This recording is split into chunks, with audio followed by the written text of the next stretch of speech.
एक दिन अचानक मक्का शहर में जोरदार तूफान आ गया। इस तूफान की वजह से जमजम के कुएं का पानी पूरी तरह बह गया, जिससे वहां से पानी निकलना बंद हो गया। इसके बाद मक्का में पानी की भारी किल्लत हो गई। पूरे शहर में पानी का नामो निशान तक नहीं था। लोग पानी के लिए इधर उधर भटकने लगे, लेकिन उन्हें कहीं भी पानी नहीं मिला। बच्चे, जवान और बुजुर्ग सभी प्यास से बेहाल हो गए और कई बीमार पड़ गए। इस भयंकर संकट के दौरान मक्का के मुखिया हजरत अब्दुल मुतल्लिब मोहम्मद मुस्तफ़ा सल्लल्लाहु अलैहि वसल्लम के दादा थे। जब पानी की किल्लत से परेशान होकर लोग उनके पास पहुंचे तो उन्होंने कहा, आप हमारे मुखिया हैं, आप ही कुछ इंतजाम कर सकते हैं। अगर जमजम का पानी नहीं मिला तो हम सभी बीमार होकर मर जाएंगे। यह सुनकर हजरत अब्दुल मुतल्लिब बेहद चिंतित हो गए। उन्होंने सोचा कि जमजम के कुएं से पानी कैसे निकाला जाए, लेकिन कोई हल नजर नहीं आया। जब कोई उपाय नहीं सूझा तो उन्होंने अल्लाह की तरफ हाथ उठाकर दुआ की और अलग अलग तरह की मन्नतें मांगी, लेकिन कोई मन्नत कबूल नहीं हुई। आखिरकार हजरत अब्दुल मुतल्लिब ने कहा, मैं अपने 10 बेटों में से एक कुर्बान कर दूंगा।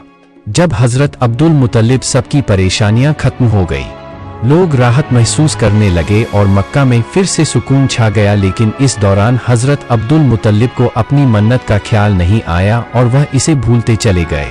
एक दिन जब वह अपने घर में सो रहे थे तो सपने में देखा कि अल्लाह ताला उनसे कह रहे हैं, अब्दुल मुतल्लिब, क्या तुम भूल गए कि तुमने मन्नत मांगी थी जब जमजम के कुएं से पानी निकलेगा तो तुम अपने 10 बेटों में से एक को अल्लाह की राह में कुर्बान करोगे। अब अपनी मन्नत पूरी करो। इस सपने के बाद हजरत अब्दुल मुतल्लिब, क्या तुमने अभी तक अपनी मन्नत पूरी नहीं की? तुम्हें अपनी मन्नत पूरी करनी होगी। इस बार भी उन्होंने इस सपने को किसी को नहीं बताया। तीसरी रात जब वह सो रहे थे तो उन्हें फिर से वही सपना आया। इस बार अल्लाह ताला का हुक्म और सख्त था, अब्दुल मुतल्लिब, तुमने जो मन्नत मांगी थी उसे पूरा करो। अपने 10 बेटों में से एक को अल्लाह की राह में कुर्बान करो।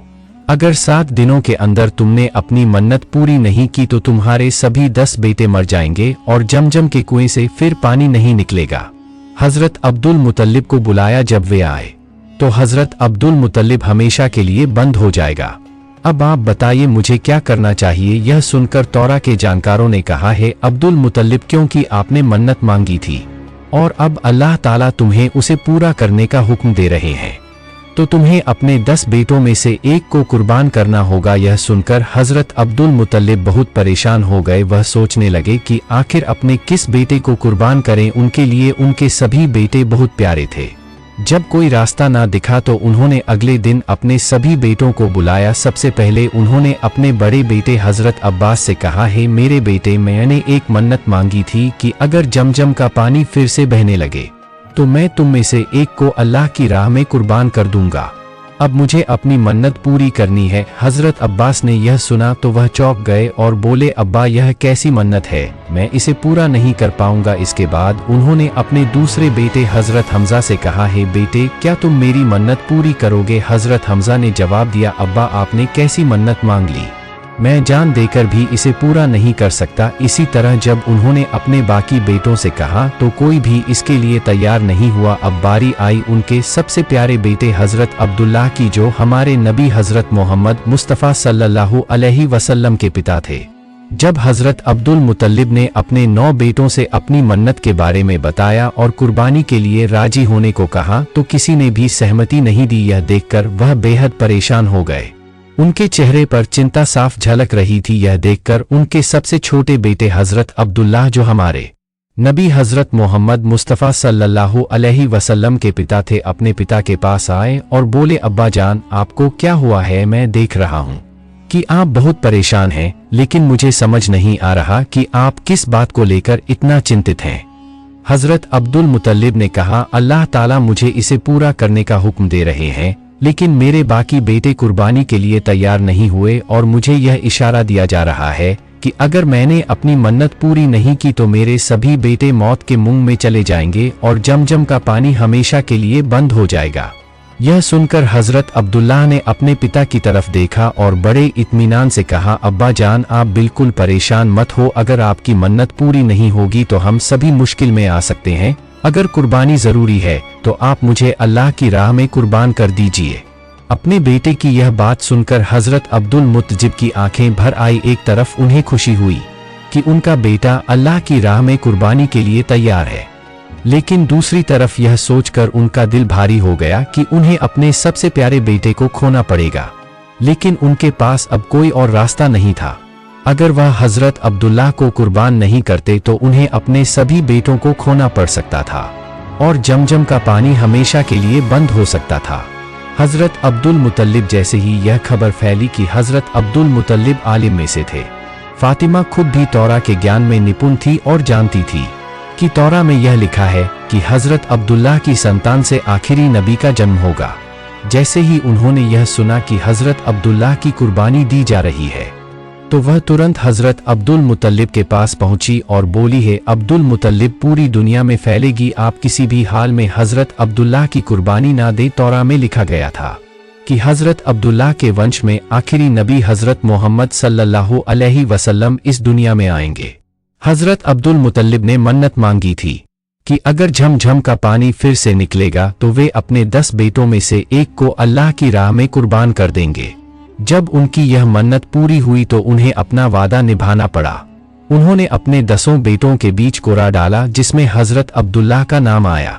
यह देखकर अब्दुल मुतल्लिब परेशान हो गए, लेकिन अपनी मन्नत पूरी करने का इरादा किया। जब मक्का के लोगों को यह बात पता चली तो उन्होंने इसका विरोध किया और कहा कि किसी भी हाल में अब्दुल्लाह को कुर्बान नहीं होने देंगे। इसी दौरान एक विद्वान ने सुझाव दिया कि फिर से लॉटरी का इंतजाम किया जाए, लेकिन इस बार हजरत अब्दुल्लाह के मुकाबले में ऊंट का नाम रखा जाए। जब पहली बार कागज निकाला गया तो फिर से हजरत अब्दुल्लाह का नाम आया। मक्का के लोगों ने दोबारा लॉटरी डालने को कहा। यह प्रक्रिया 999 बार दोहराई गई, लेकिन हर बार हजरत अब्दुल्लाह का नाम ही आता रहा। अब हजरत अब्दुल मुतल्लिब ने इस बार कागज निकाला गया तो ऊंट का नाम आ गया। मक्का के लोगों में खुशी की लहर दौड़ गई और हजरत अब्दुल मुतल्लिब ने 100 ऊंट अल्लाह की राह में कुर्बान कर दिए। इस तरह हजरत अब्दुल्लाह की जान बच गई और उनकी कुर्बानी ऊंटों के द्वारा पूरी कर दी गई। हजरत अब्दुल्लाह बेहद खूबसूरत और नेक दिल इंसान थे।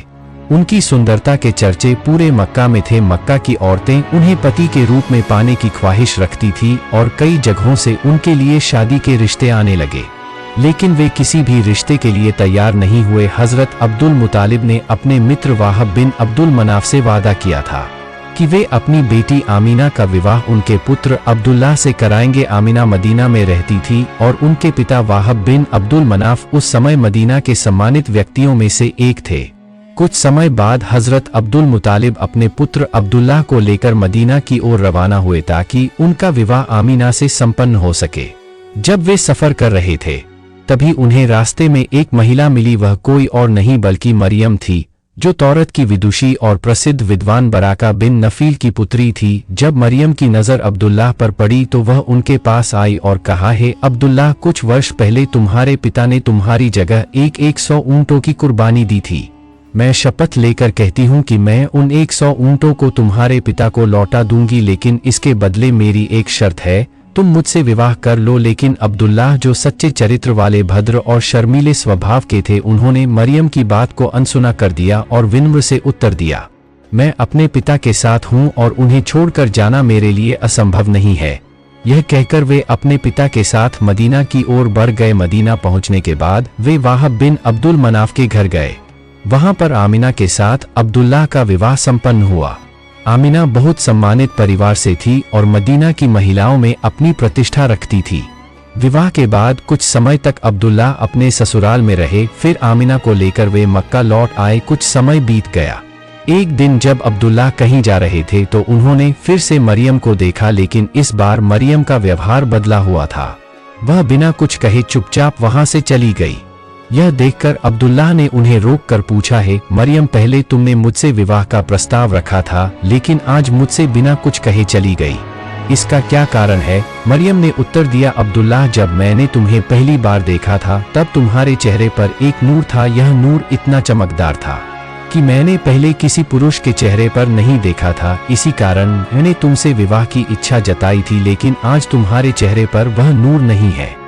अब वह नूर किसी और का हकदार बन चुका है, तुम्हारी पत्नी आमीना, इसलिए अब मुझे कुछ कहने की आवश्यकता नहीं। इतना कहकर मरियम वहां से चली गई और अब्दुल्लाह भी अपने घर लौट आए।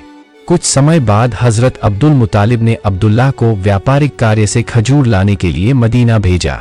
अब्दुल्लाह कुरैश के एक व्यापारिक काफिले के साथ यात्रा कर रहे थे, लेकिन रास्ते में वे अचानक बीमार पड़ गए।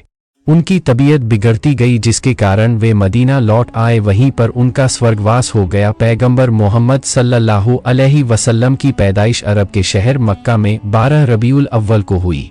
उनकी वालिदा आमिना ज़ोहरा खानदान के वहाब इब्ने अब्दुल मनाफ की बेटी थी। उनके वालिद अब्दुल्लाह अब्दुल मुत्तजिब के बेटे थे। उनके पूर्वजों का सिलसिला पैगंबर इब्राहिम अलैहिस्सलाम के बेटे इस्माइल अलैहिस्सलाम से जुड़ता था, जो इस बात का सबूत था कि वे एक नेक और पाक खानदान से संबंध रखते थे। पैगंबर मोहम्मद सल्लल्लाहु अलैहि वसल्लम के वालिद अब्दुल्लाह का इंतकाल उनकी पैदाइश से पहले ही हो गया था।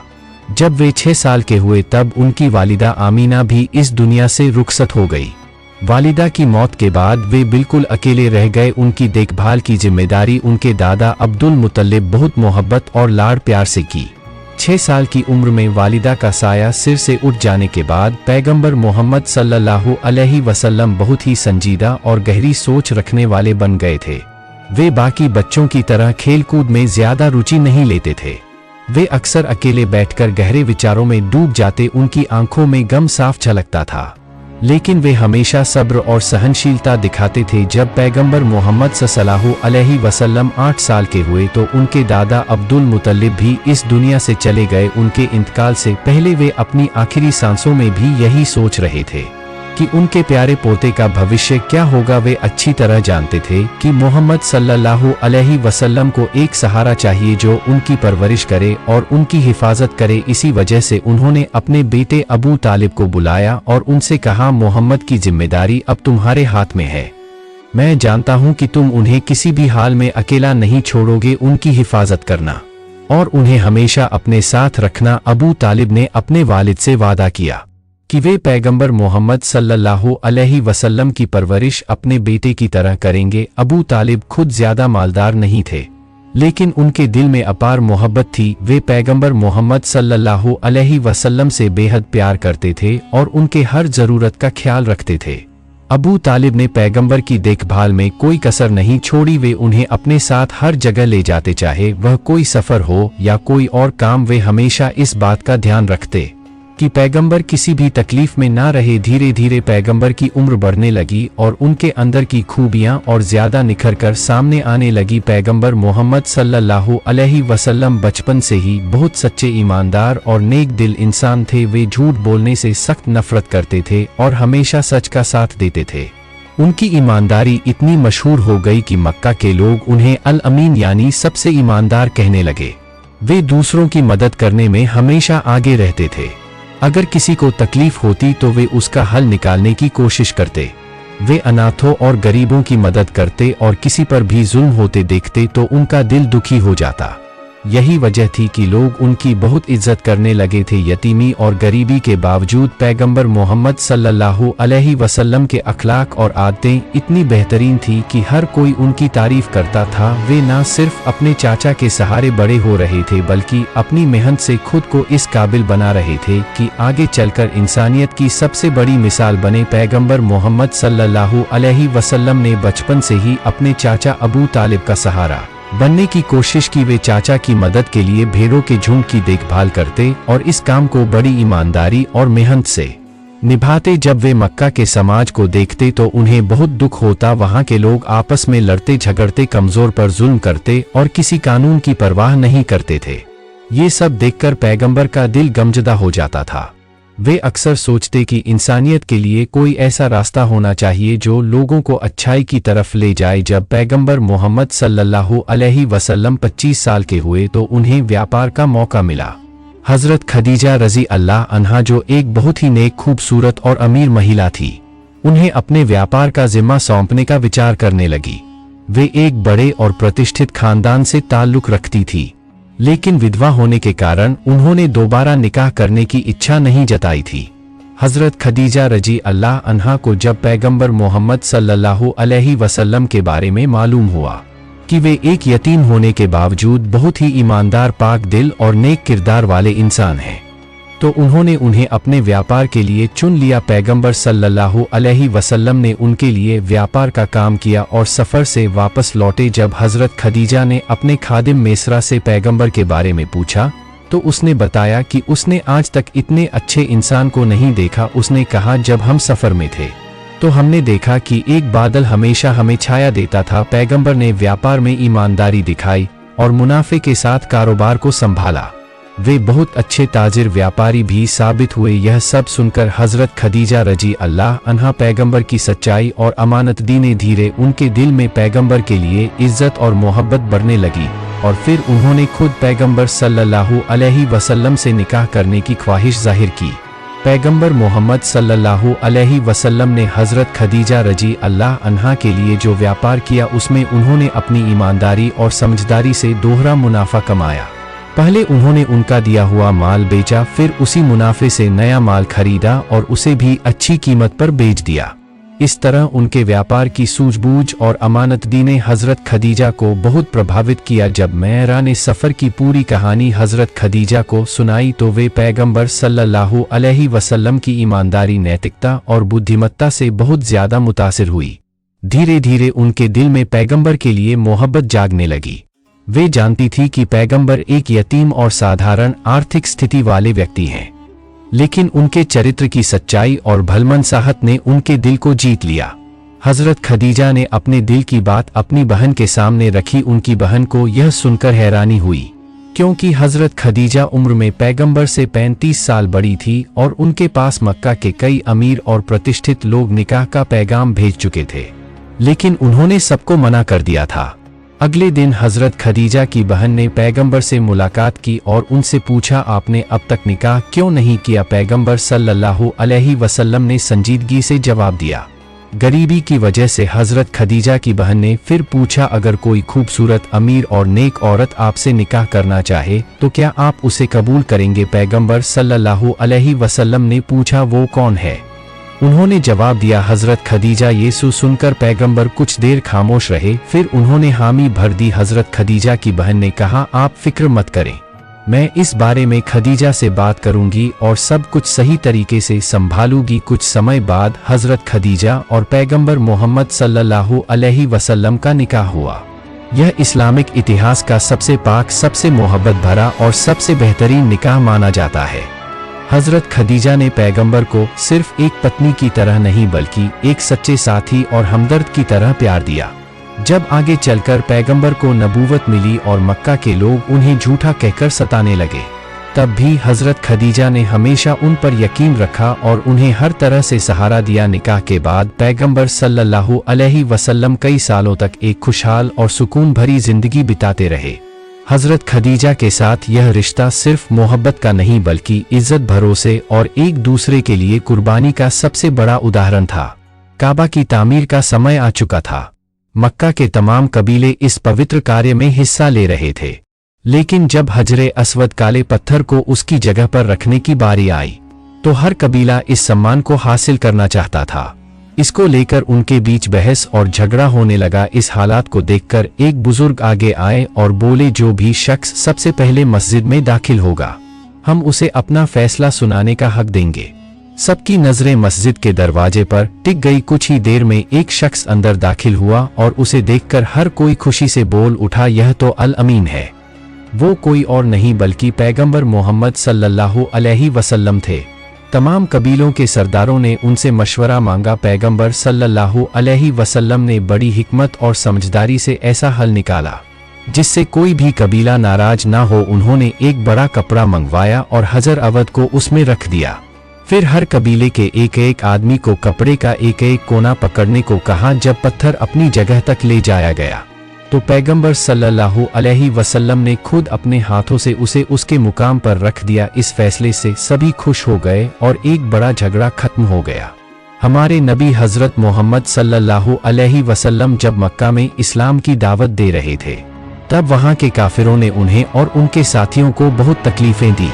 उन्होंने इस्लाम की सच्चाई को मानने से इनकार कर दिया और तरह तरह के जुल्म करने लगे। इसी वजह से हजरत मोहम्मद सल्लल्लाहु अलैहि वसल्लम ने सोचा कि अगर मक्का के लोग इस्लाम को स्वीकार नहीं कर रहे हैं तो क्यों ना ताइवों को इस्लाम की दावत दी जाए। ये एक बड़ा और मशहूर शहर था जहां मक्का से भी ज्यादा ताकतवर लोग रहते थे।